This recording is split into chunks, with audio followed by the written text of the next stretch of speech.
Breaking news! Denver Broncos fans are celebrating, and it's no wonder. Greg Penner confirmed it, and Sean Payton was very excited about it. I'll tell you all the details, but first make sure you've already hit the like button if you agree that Bo Nix is the best quarterback the Broncos could have at this moment. This news isn't about Bo Nix, but I need to emphasize this. He's going to be a key player in taking us to the Super Bowl. If you agree with me, hit the like button hard. If possible, comment like this: Go Broncos! Go Bo Nix! Let's paint the Super Bowl orange and blue. Now for the first news. Big news, by the way. We're talking about a brand new stadium for the Denver Broncos. And this isn't just some absurd offseason buzz. Broncos head Greg Penner recently spoke at the NFL owners meeting in Florida and made it pretty clear. A new home for the Broncos is very much in play. No firm decisions have been made yet, but the wheels are definitely turning, and that has major implications not just for the team, but for the entire fan base and city. So let's get into what's really going on. Penner emphasized that the situation is still in its early stages.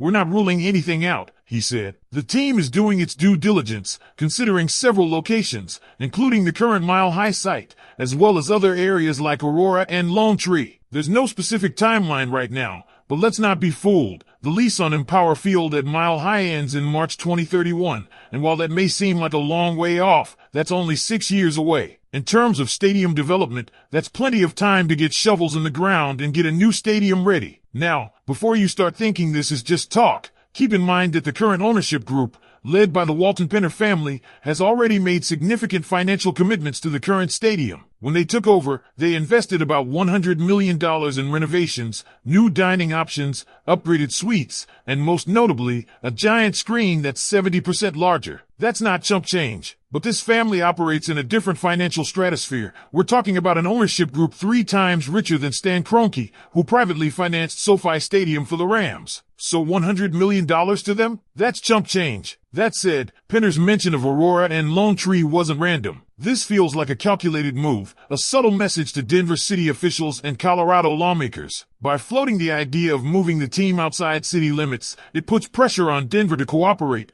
particularly when it comes to public funding. If the city wants to keep the Broncos within its borders, they might need to bring some taxpayer dollars to the table. But here's the twist. This ownership group could easily foot the entire bill themselves. Penner might take a page out of Kroenke's playbook and go fully private, which would give the team complete control over every detail, no city partnerships, no bureaucratic red tape. So, what are the most likely locations? 2 spots are rumored. One is to simply stay at the current site and build the new stadium in the parking lot. Once that's done, the current stadium would be torn down and turned into the parking lot for the new venue. It's a logical move, and it's how the current stadium replaced the old Mile High. The second option is Burnham Yard, just a mile away from the current site, located off I-25. It's a former rail yard with potential for significant development, not just a stadium, but an entire entertainment district. Think bars, restaurants, apartments, maybe even a hotel. This isn't just about football, it's about real estate, revenue, and long-term investment. The vision here isn't just a stadium, it's a business model. NFL teams are no longer just teams, they're brands, entertainment hubs,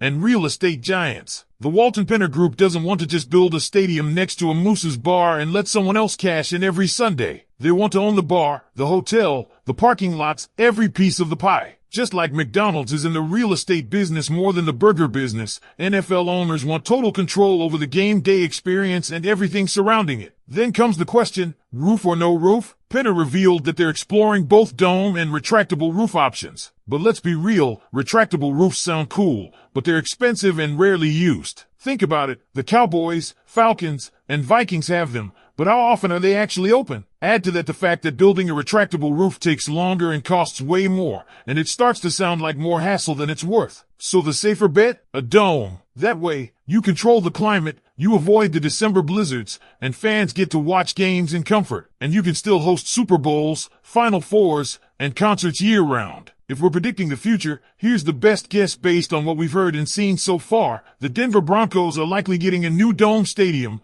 located within Denver city limits, possibly right where the current stadium stands or a stone's throw away at Burnham Yard. Construction could start as soon as 2028, giving the team a fresh new home just in time for the 2031 NFL season. That's the year their current lease ends, perfect timing for a new era of Broncos football. And here's what's really reassuring for Broncos fans. This isn't an ownership group looking to cut corners. This is a group willing to invest whatever it takes, not just in facilities, but in the future of the team. Unlike so many NFL teams where ownership dysfunction constantly drags the franchise down, the Broncos are in good hands. You can rest easy knowing that this ownership group is fully committed to building something special, both on and off the field. Now it's your turn. What do you think about the possibility of a dome stadium? Should the team stay put or explore Aurora or Lone Tree? Is it worth building the new stadium right next to the current one? Or would you rather see something fresh at Burnham Yard? And are you team dome? Or do you think football should always be played outdoors, no matter how cold it gets? Drop your thoughts in the comments. I want to know what you think as we keep an eye on what could be one of the biggest changes in Broncos history. Because this isn't just about where the Broncos will play. It's about the identity of the franchise and what kind of fan experience we're heading into for the next 40 to 50 years. The decision that's made in the next couple of years will shape not only Sundays in Denver but the surrounding neighborhoods, the culture of game days,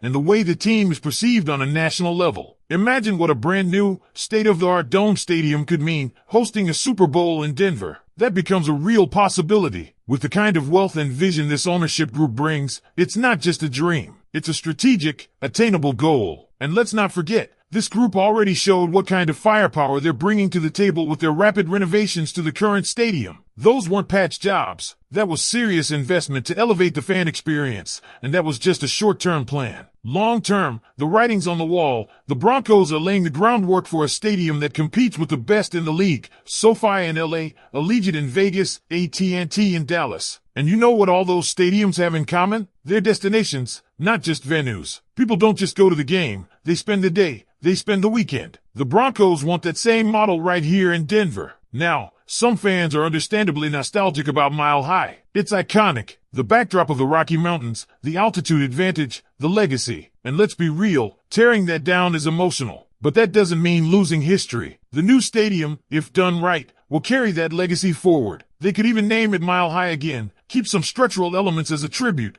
maybe even build a Broncos Hall of Fame inside the new complex. This isn't about erasing the past, it's about expanding on it. So here's where we stand, a new stadium is coming. That much feels inevitable, and all signs point to something special, a modern, dome-style masterpiece in the heart of Denver, designed not just for games, but for generations. A new home for Broncos football that embraces both innovation and tradition. A place where Super Bowl dreams start on day one. And while nothing's official yet, the foundation is being laid right now, in boardrooms, surveys, and quiet meetings. The future is bright, Broncos country. Now I've got to ask, what do you think? Do you love the idea of a dome in downtown Denver? Or are you holding onto that classic mile-high open-air magic? Would you support a stadium privately funded by ownership? Or do you think the city should be involved? Drop your takes in the comments, and let's keep this conversation going. Because what happens next isn't just about buildings or budgets, it's about the heart of this franchise, and the future of every single Sunday we look forward to. Let's ride!